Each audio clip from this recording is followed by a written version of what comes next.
Sa gitna ng pag-aagaw hininga naalala ni Ayaka ang kanyang kabataan. Bata pa siya nang ipagbili siya ng mga magulang sa masasamang tao, bilin pa ng mga ito sa kanya na matuto siyang sumunod sa kahit anong sabihin sa kanya ng mga taong kumuha sa kanya. Kasama ng iba pang mga bata pinakilala ng isang researcher ang misteryusong chemical na tinawag niyang red. Habang nakagapos ay sa pilitan nila itong isinalin sa kaawa-awang si Ayaka, wala siyang magawa kundi malakas na sumigaw at hindi man lang makapanlaban ang manipis niyang katawan. Habang patagal ng patagal ang pagsasailalim nila sa eksperimento unti-unting namamatay ang kanyang mga batang kasama. Inakala niya noon na doon na din siya mamamatay kasama ang ilang bangkay ng bata. Hanggang sa dumating ang batang si Coco, namangha si Ayaka sa katangian nito na nagagawa pa ding ngumiti sa kabila ng kanilang sitwasyon, dahil kay Coco natuto din siyang tumawa sa tabi nito. Animoy impyerno ang bawat araw nila sa loob ng silid, ngunit kinakaya nila iyon ng magkasama. Gayunpaman hindi din nagtagal ang kanilang kasiyahan matapos silang paghiwalayin ng silid. Si Coco ay napunta sa control group samantalang sa experimental group naman si Ayaka. Bago maghiwalay hinagis ni Ayaka ang jacket sa kaibigan, kasabay ang pangakong balang araw ay hahanapin niya ito. Mabilis ang paglipas ng araw at taon hanggang sa magdalaga na si Ayaka, inilagay siya sa isang silid at pirmaninteng inilipat doon. Pagpasok pa lang una niyang nakita ang pamilyar na babae sa madilim na sulok, sa tuwa ay kaagad niya itong nilapitan at masayang kinausap. Pagharap ni Coco parang may nag-iba sa kanya saka tanong kung sino si Ayaka. Sinabi naman ni Ayaka na gusto niyang maging kaibigan nito sabay yakap sa babae. Doon pinanggako niya sa sariling gagawin niya ang lahat maprotektahan lang ang kaibigan. Sa huli nagawa nilang makaligtas sa impyernong iyon at napunta sa mga kamay ni Ana. Si Ayaka bilang pisikal na walang kakayahan, at si Coco na may kahinaang mental. Dahil doon naisip ng mga vampira na patayin na lang din silang dalawa, ayon pa sa mga ito ay wala silang pagkakaiba sa mga tao. Doon nagsimula ang panibagong impyerno para kay Ayaka. Hindi niya nais mamatay at ang kanyang kaibigan kaya't ginawa niya ang lahat upang mag-ensayo at magpalakas. Maraming pangmamaliit at pamamahiyaman ang lagi niyang natatanggap, tiniis niya itong lahat alang-alang kay Coco. Nang oras na bigyan siya ni Suyok ng dugo at gamutin ang lason, naramdaman niyang ang nag-iisang nakakaintindi sa kanyang kalagayan ay ang inakala niyang kaaway. Animoy marmol na unti-unting nababasak si Ayaka habang naaalala kung gaano kadumi ang mansya ng kanyang kamay sa dami ng kanyang mga pinatay. Kahit alam niyang hindi tama ang kanyang ginagawa, hindi siya nagkaroon ng lakas ng loob na gawin kung ano ang dapat. Ngunit ngayon na nasa harap niya si Suyok, bagong pag-asa at tiwala ang naramdaman ni Ayaka. Pinalapit niya sa kanya ang ating bida sa kahinayla ito at hinalikan sa labi. Nakangiting nagpasalamat ang babae at pilit na pinapatahan ang umiiyak na si Coco. Sinabi pa niya sa kaibigan na lagi niya itong sasamahan, at doon tuluyang naging alikabok ang katawan ni Ayaka. Humagulgol ng iyak si Coco sa nakalatag na damit ng kaibigan. Nakangising sinabi ni Katerina na kaawa-awa si Ayaka dahil iginugol niya ang sarili upang protektahan si Coco. Kinumbinsi pa niya ang ating bida na ito ang kabayaran ng pagtanggi sa kanilang Lady Anna. Sinigurado pa niya kay Suyok na maayos siyang itatrato ng mga ito lalo na siya na mayroong pagnanasa. Sinabi naman ni Suyok na nauunawaan niya na ngayon si Ayaka, at alam niya na ang dapat niyang gawin. Nagtatakang tanong naman ng babae kung ano ang pinagsasabi ng ating bida. Nang banggitin ni Suyok si Ayaka kaagad nagliyab ang mga mata ni Coco sa galit. Mabilis siyang sumugod upang atakehin ang babae, ngunit natigilan siya nang bigla na lang may malakas na kapangyarihang umatake sa kanya. Nagtaka ang tatlo kung sino ang nangahas gayong wala silang ibang kasama doon. Nagsulputan ang mga lalaking miyembro ng Vatican at pinaligirang sila.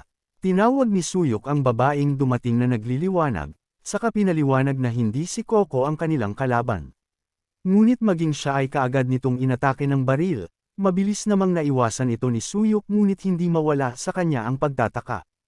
Tanong niya kung bakit pati siya ay inatake ng mga ito. Doon nakita niya ng malinaw na ibang babae ang dumaan at hindi si Mirror. Sinabi pa ng babae na siya mismo ang maghahatid sa tatlo sa kanilang katapusan. Ramdam ni Suyok ang divine power mula sa babae at pamilyar din siya sa cross sa mata nito, kaya't walang duda na kagaya ni Mirror ay isa din siyang saint. Sinabi ng babae na napakalakas ng loob ni Katerina upang atakihin ang isang hotel mapagmamay-ari ng Vatican. Tumatawa namang saad ni Katerina na nagdala lang ng maraming popot ang babae para sa kanya, saka nagpakawala ng nakal-alasong hamog.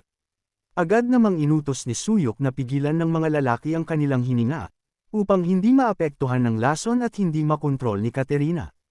Nagkaroon naman ng pagkakataon ang babaeng ahas na sugulin ang Saint gamit ang dambuhala niyang anaconda, ngunit hindi pa man ito nakakalapit isang nagliliwanag na pananggalang ang pumihil sa kanya, kasunod no nakangising nagpakawala ng matinding holy power ang babae. Sa ganung atake lang nagawa niyang putulin ang ulo ng dambuhalang anaconda, at nakitang lahat ito ni Suyok. Alam niyang ang babaeng nasa harap ay hindi basta-basta at talagang makapangyarihan. Nang kumunti ang nakakalat na lason nakita ng Vatican na wala na ang babaeng ahas. Parang bata namang halos maiyak ang babaeng saint matapos matakasan ng kanyang kalaban. Pilit naman siyang pinakalma ng mga lalaki at ang reaksyon niyang iyon ay kinagulat ng ating bida. Pinaliwanag ni Suyok na maaaring nang putulin ng babae ang ulo ng anaconda. Nakahanap ng pagkakataon si Katerina upang tumakas at magtago.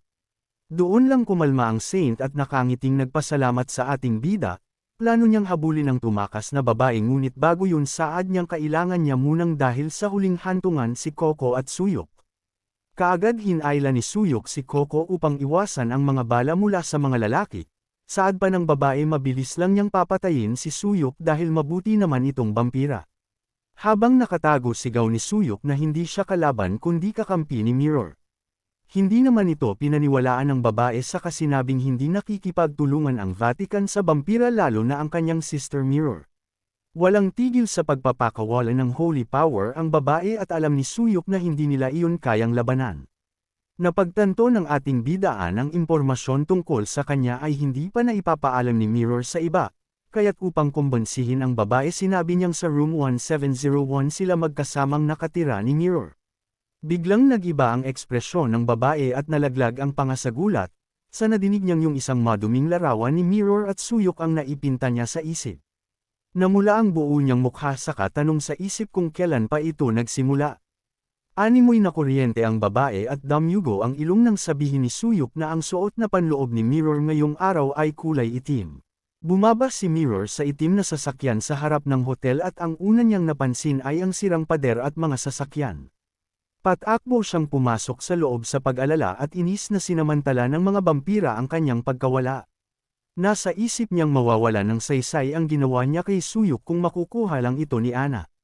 Tarantang pumasok si Mirror sa pintuan at nakahawak sa espadang tanong kung ano ang kasalukuyang lagay. Nadatnan niya ang tatlo na may sari-sariling mundo, si Suyok na hawak si Coco na patuloy sa paghikbi, habang ang babaeng saint naman hindi pa din na proseso sa isip ang mga narinig mula sa ating bida. Habang nag-uusap sa isang silid si Mirror at Suyok, nakikinig naman sa labas ang babaeng saint na animoy hindi pa din makapaniwala. Kinukwento naman ng ating bida kay Mirror ang buong pangyayari at bawat detalye. Sinabi ni Mirror na mabuting nalusutan nila ito dahil kung hindi paniguradong malaking gulo, kapag napunta sa mga kamay ni Ana si Suyok. Saad naman ni Suyok na hindi biro ang pinagkukunan ng impormasyon ng Yakuza, dahil nalaman ng mga ito kung kailan wala sa hotel si Mirror. Napagtanto din ito ni Mirror at alam niyang kailangan nilang lumipat ng lugar, bukod doon ay hindi na dapat sila magkahiwalay kahit na segundo. Matapos titigan ng ating bida bigla na lang napangisi si Mirror, sinabi niya na ang taong halos mamatay na noon ang unang kalabanan ang isang vampira, ngunit ngayon ay nananatiling buhay matapos kalabanan ang tatlo. Lahat ng iyon ay dahil sa combat training na pinagdaan ni Suyok at sa pagbibigay sa kanya ni Mirror ng dugo. Nakangiting saad ni Mirror na kahit na mabagal man kung mananatili ang progreso ni Suyok, sa huli ay magagawa niyang patayin si Ana. Sandaling nanahimik ang ating bida sa kasinabing mula ngayon ay hindi na maaaring basta na lang aalis si Mirror. Inis namang sigaw ng babae na kinailangan niyang umalis dahil mas nakakataas ang nagpatawag sa kanya. Iniba naman ni Suyok ang usapan at sinabing may nakuha siyang mahalagang impormasyon. Bilang isang vampira nalaman niya ang isang paraan upang mabilis na maging malakas at matapatan ang kapangyarihan ni Ana.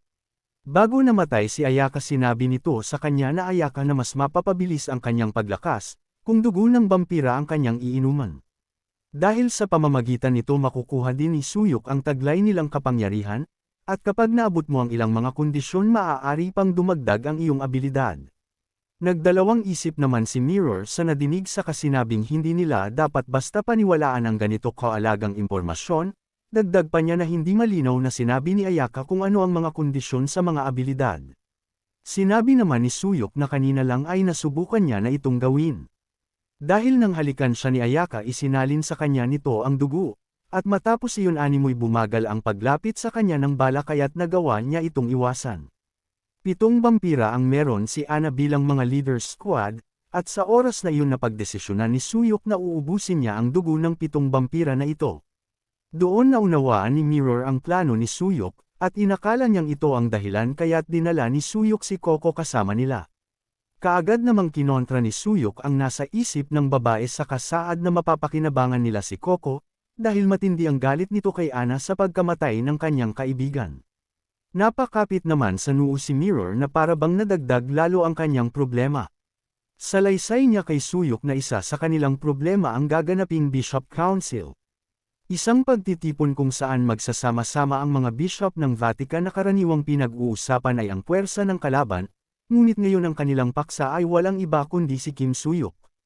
Sa pagdala ni Mirror kay Suyok sa grupo ng manunudyas ng vampira marami sa Vatican ang hindi ito nagustuhan, gayunpaman hindi ganoon kasama ang posisyon ni Mirror upang mag-alala sila ng husto.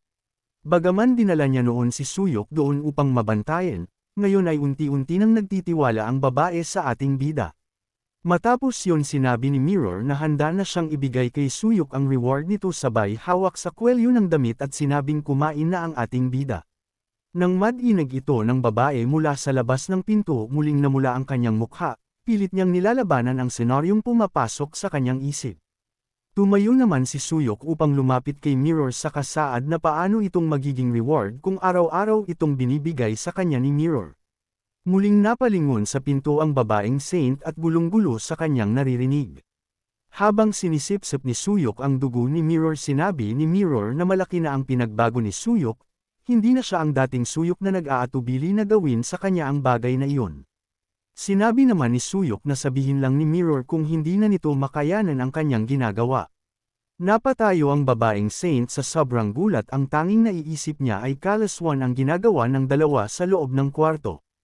Laglag ang panganyang tanong kung anong nangyayari sa kanyang sister Mirror.